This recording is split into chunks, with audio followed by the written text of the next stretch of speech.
Bonjour chers élèves, aujourd'hui on va entamer les figures de style. Introduction, on va voir les figures de style les plus fréquentes. Voilà, les figures de style sont des procédés littéraires qui permettent de rendre un texte plus expressif et plus beau. Tout simplement. Alors on utilise les figures de style, pourquoi? Pour rendre ce qu'on dit plus expressif et plus beau. Exemple. Regardez ces deux phrases. J'ai faim et je meurs de faim. Alors, ces deux phrases signifient la même chose. J'ai faim, il n'y a pas de figure de style. Je meurs de faim, il y a une figure de style. La plus simple, c'est j'ai faim. Les deux phrases ont le même sens, mais la phrase la plus belle, c'est bien sûr je meurs de faim. Alors, on a utilisé une figure de style, l'hyperbole, et cela a rendu la phrase plus expressive et plus belle. Maintenant, quelles sont les figures de style les plus fréquentes, les plus utilisées? Bien sûr, il y en a vraiment beaucoup. On peut les classer en 4 catégories. La première, les figures d'analogie. Les figures d'analogie sont toutes les figures de style basées sur la comparaison, où on exprime une comparaison, on compare un élément 1 avec un élément 2. Puis, il y a les figures de substitution. Remplacement, on remplace un mot par un autre. Troisièmement, les figures d'opposition sont les figures où on exprime toujours un rapport de contraste.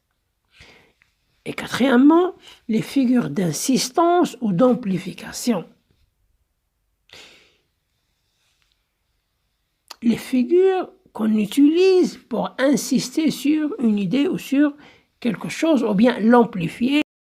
Dans cette catégorie, on trouve l'ensemble des figures de style où on a une idée de comparaison, d'analogie. On rapproche deux éléments, on les appelle aussi les figures de rapprochement.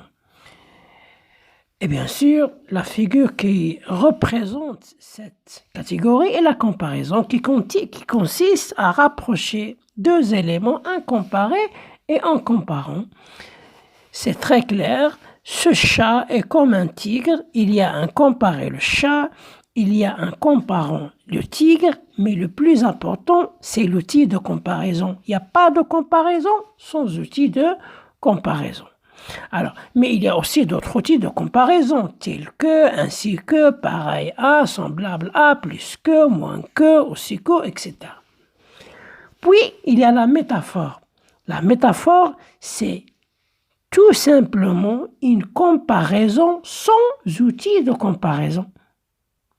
L'horreur est comme un cheval, l'horreur est un cheval. On a supprimé l'outil de comparaison, et alors il n'y a plus de comparaison, c'est plutôt une métaphore. La comparaison a un effet très clair, c'est mettre en relief une caractéristique commune entre le comparé et le comparant. Tandis que la métaphore, son effet, c'est évoquer une réalité donnée sous une forme imagée. Voilà, on passe maintenant à la personnification. Et la personnification consiste à attribuer des caractéristiques humaines à un objet ou un animal. On compare un objet ou un animal à une personne en lui donnant des caractéristiques humaines. Je ne dis pas le chat est comme une personne, non. Je dis le chat est joyeux. Le chat est heureux parce que seul l'homme peut avoir des sentiments. Lorsque je donne à un animal ou à un objet cette caractéristique, avoir des sentiments, c'est une personnification. Et quel est l'effet recherché par la personnification? C'est frapper l'imagination du lecteur. Maintenant, on passe aux figures de substitution. c'est remplacer un mot en fait par sa définition. Alors, tout le monde sait que la ville rouge, c'est Marrakech. Alors, la définition de Marrakech, c'est la ville rouge. Alors, si je dis j'ai visité la ville rouge, c'est une périphrase parce que j'ai remplacé Marrakech par la ville rouge. Le roi de la jungle, c'est le lion. C'est une périphrase.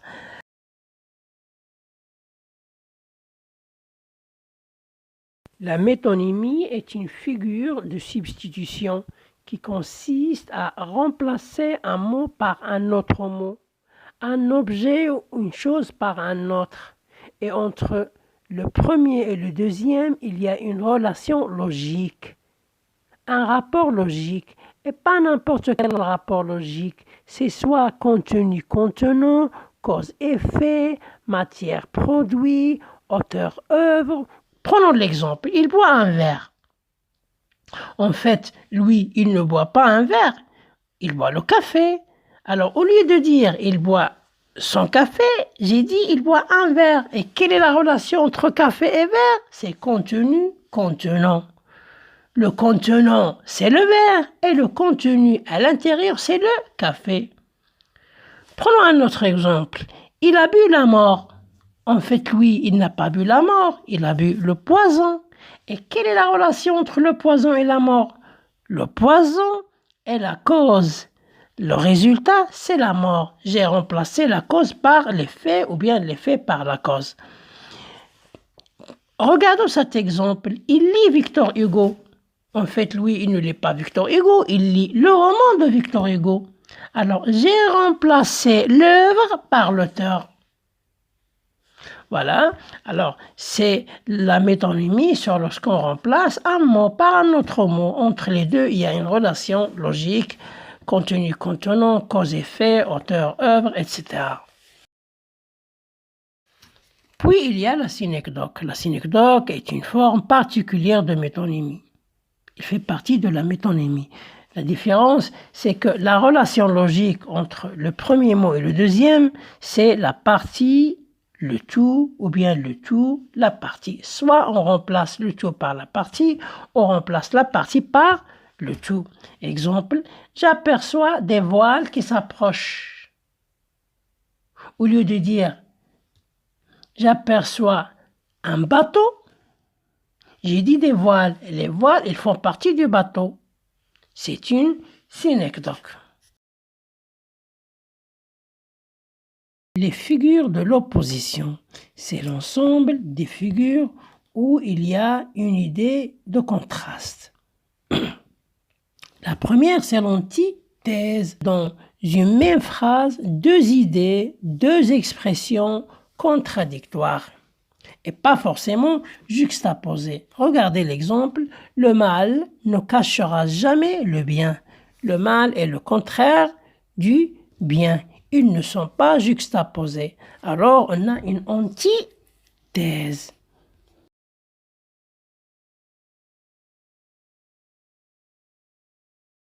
L'oxymore, c'est avoir deux mots contradictoires dans la même phrase, mais juxtaposés. Regardez l'exemple, un esclave libre. Esclave est le contraire de libre et ils sont juxtaposés. Ou bien un sourire fatal. Sourire, c'est le contraire de fatal parce que sourire ne peut pas être fatal. Et ils sont juxtaposés, on dit qu'on a une oxymore. Puis on a l'antiphrase. L'antiphrase, c'est le fait de dire le contraire de ce que tu penses par ironie. On l'appelle même l'ironie. Par exemple, ton ami a eu une mauvaise note. Alors tu lui dis, ah, mais toi, tu es un génie. Tu te moques de lui. Alors, c'est dire le contraire de ce que l'on pense en faisant comprendre qu'on pense le contraire de ce que l'on dit. C'est exprimer une idée par son contraire. Exemple, j'adore ta nouvelle coupe de cheveux. En fait, je la trouve horrible. Les figures de l'insistance ou d'amplification, l'ensemble des figures qui expriment l'insistance ou bien l'exagération. On commence par l'anaphore. L'anaphore est une répétition.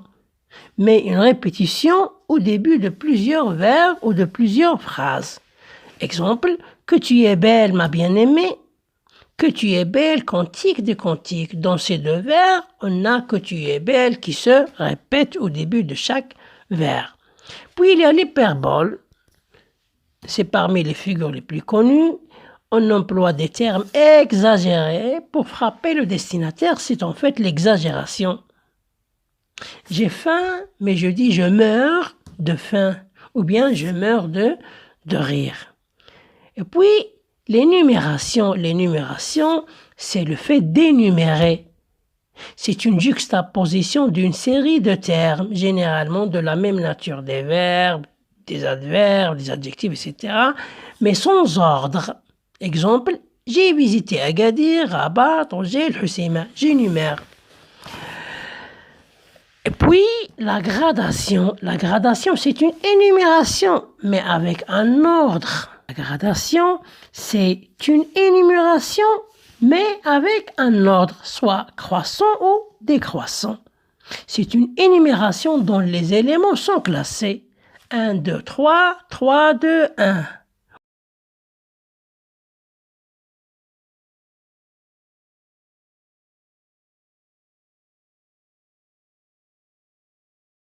On a essayé de voir les figures de style les plus fréquentes, les plus utilisées. Mais il y en a d'autres. Si j'ai à vous donner un conseil, c'est d'associer chaque figure de style à un exemple qui est clair pour vous. C'est la meilleure façon. Merci et à la prochaine.